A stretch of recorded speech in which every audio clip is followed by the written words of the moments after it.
Oui, ben bonjour tout le monde. Moi, je ne vais pas trop vous parler des questions internes à Pôle emploi. J'en dirai un mot, bien sûr, mais les camarades ils suivent ça au quotidien au plan local. Et puis, Françoise participe plus que moi aux négociations au plan national.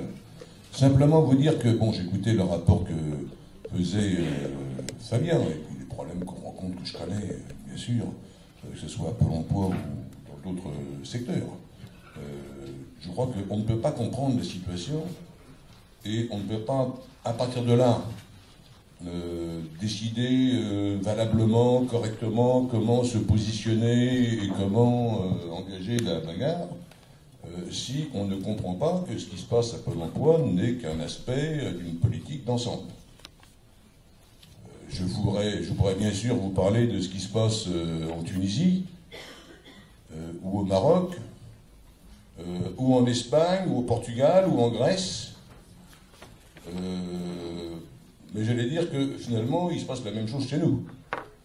Alors bon, en Tunisie, le peuple, les travailleurs tunisiens ont répondu au plan de rigueur qu'on veut leur imposer par un mouvement qu'il faut bien qualifier de mouvement révolutionnaire. Ils ont renversé Ben Ali et le mouvement continue. Au passage, je vous indique que le syndicat des travailleurs tunisiens, l'UGTT, a pris toute sa place dans ce mouvement, a servi de point d'appui pour ce mouvement révolutionnaire. J'ai participé le week-end dernier à une réunion à Genève qui regroupait un certain nombre de syndicalistes à l'échelle internationale. Il y avait des Américains, des Tunisiens, Algériens, Pakistanais, Brésiliens, etc., etc. Les camarades tunisiens qui étaient présents nous ont expliqué que l'UGTT, depuis le mouvement qui date de décembre, en gros, s'est trouvé renforcé d'environ 150 000 adhérents, notamment beaucoup de jeunes. Vous avez donc cette situation en Tunisie où, face à une politique réactionnaire, mais au sens large du terme, mais c'est la même, hein, c'est le Fonds monétaire international qui dicte sa loi à l'échelle internationale. Alors quand c'est en Europe, ce n'est pas seulement le Fonds monétaire international, c'est le Fonds monétaire international avec la BCE, la Banque centrale européenne et l'Union européenne. Ce que les camarades grecs, espagnols ou portugais appellent maintenant la Troïka. Bon, c'est donc la Troïka qui vient, qui dicte ces ordres. À chaque fois, c'est la même chose. Diminution des salaires, suppression de fonctionnaires, remise en cause de tous les systèmes de protection sociale pour mettre en place ce que le G20 appelle un socle minimum. Nous, on revendique un socle maximum. Eux, ils veulent nous imposer un socle minimum. Et bien sûr, les privatisations. En Tunisie, j'insiste, le syndicat historique. Bon, pour les camarades qui connaissent un peu l'histoire de la Tunisie, vous savez, c'est un processus qui n'est pas simple, hein. La bagarre pour l'indépendance de la Tunisie par rapport à la France, c'était une colonie en quelque sorte, hein, c'est mené par un parti qui s'appelait le Néo-Destour, associé au syndicat qui s'était constitué dans le cadre d'une Tunisie dépendante de la France, qui s'appelait donc l'UGTT, et les liens entre les deux ont toujours été des liens à la fois étroits et parfois conflictuels, puisque certains secrétaires confédéraux de l'UGTT se sont retrouvés en prison à de nombreuses reprises, y compris l'actuel. Celui d'avant a été assassiné, celui d'avant était à Bibachour, est en prison à plusieurs reprises. Mais dans ce contexte-là, l'UGTT a su préserver son indépendance et se trouve renforcé. Et aujourd'hui, on avait en Tunisie une situation avec un mouvement qui se poursuit, s'appuyant sur un syndicat renforcé par l'afflux massif de jeunes dans ses rangs. La même politique est menée dans tous les pays, je vous l'ai dit, mais je vais prendre maintenant l'Europe.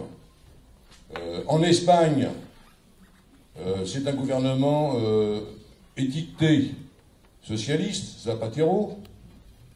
Les deux principaux syndicats espagnols, l'UGT et les commissions ouvrières. Alors l'UGT, pour résumer les choses, hein, parce que vous savez, dans les autres pays, c'est pas toujours comme en France. Nous, en France, on est très attachés à l'indépendance syndicale par rapport aux partis politiques. Dans beaucoup de pays, les syndicats sont liés à des partis. Donc l'UGT espagnol est lié au Parti socialiste ouvrier espagnol et les commissions ouvrières sont liées au Parti communiste, historiquement, hein, au Parti communiste espagnol. Ils ont signé un pacte avec le gouvernement qui aboutit à accepter les contre-réformes décidées par l'Union européenne, en particulier celle des retraites, c'est-à-dire le passage à 67 ans, mes chers camarades. Entre autres, hein, c'est qu'une partie du dispositif. Résultat, vous avez vu comme moi ce qui s'est passé en Espagne ces dernières semaines, les manifestations de jeunes sur la place Puerta del Sol, c'est-à-dire concrètement que les jeunes et les travailleurs espagnols cherchent, pour se battre, des solutions, mais des solutions qui contournent les syndicats, dans la mesure où ceux-ci ont signé avec le gouvernement un pacte qui a pour but d'appliquer l'ensemble des mesures décidées au plan européen. Vous avez eu le même phénomène en Grèce ce week-end, où là aussi les syndicats, avec un gouvernement étiqueté aussi socialiste, c'est Papandreou, les syndicats acceptent la politique décidée par l'Union européenne avec toutes les mesures. Alors la Grèce, c'est encore pire. Hein. Ils sont rendus au 4e plan de rigueur. J'ai vu dans la tribune la semaine dernière l'ensemble des dispositions qu'ils ont prises. Je ne sais pas ce qui va rester. C'est épouvantable. Et la Banque Centrale Européenne a même décidé de créer une agence privée chargée de réaliser les privatisations en Grèce. C'est même pas le gouvernement. Ils n'ont pas confiance au gouvernement parce qu'il faut taper très fort. Ils ont peur que le gouvernement puisse céder éventuellement aux pressions de la rue. Donc pour éviter que le gouvernement puisse céder aux pressions de la rue, ils ont créé une agence privée chargée de réaliser les privatisations. Vous avez un gouvernement qui ne gouverne plus rien, hein, et c'est une agence privée qui privatise.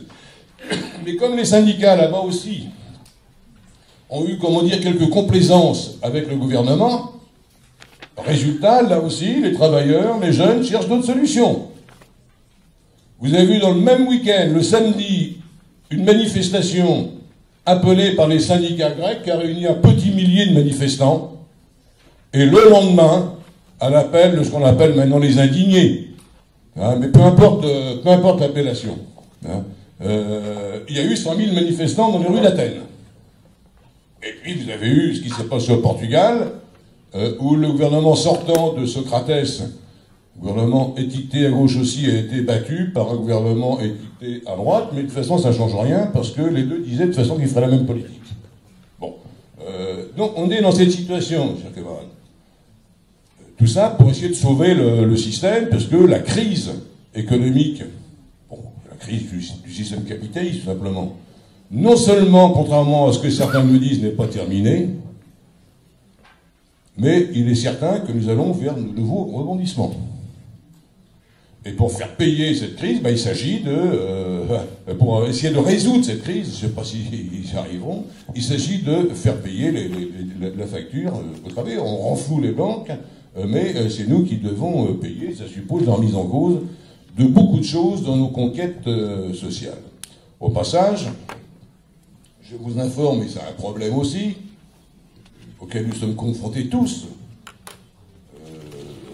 d'abord comme syndiqués, bien sûr, que le congrès de la Confédération européenne des syndicats s'est tenu à Athènes il y a 15 jours, 3 semaines, et malheureusement, il s'est conclu par une résolution, je l'ai publiée dans les principaux extraits de mon dernier éditorial, je ne sais pas si vous l'avez eu, il est sorti cette semaine, je ne sais pas s'il arrivait dans les chaumières, il va arriver aujourd'hui ou demain, je pense. Il y a une résolution adoptée par le congrès de la CES qui se termine en disant que les plans de rigueur décidés par l'Europe, qui s'appelle maintenant le plan Euro+, pour assainir les finances publiques, comme ils disent. C'est la dictature des déficits publics. Ce plan, il est un peu dur, d'accord, mais il est nécessaire. Congrès de la CES, hein. Et le congrès de la CES, c'est un syndicat, officiellement, revendique que ce plan-là ne soit pas appliqué d'ici 2012-2013, mais qu'on étale son application jusqu'en 2015, 2016, 2017, je ne sais plus. Donc ce qu'on demande, ce que la CES demande, au clair, c'est qu'on nous baisse la gueule, mais en douceur, quoi. Hein, un peu plus... oui, un peu plus gentiment, quoi. Bon. Ça m'a rappelé, j'ai raconté ça, je ne sais plus où, la comtesse du Barry, lorsqu'elle s'est fait raccourcir en 1789, enfin Pavlov, par la Révolution française, aurait dit, au moment où elle est montée sur l'échafaud, elle aurait dit encore un moment, monsieur le bourreau. Vous voyez, on va bien se faire couper la tête, mais on veut quand même qu'on nous laisse encore respirer un jour ou deux, quoi. Bon, ça, c'est le congrès de la CES. Même politique que les syndicats espagnols, portugais et grecs. Résultat, les travailleurs se détournent des syndicats.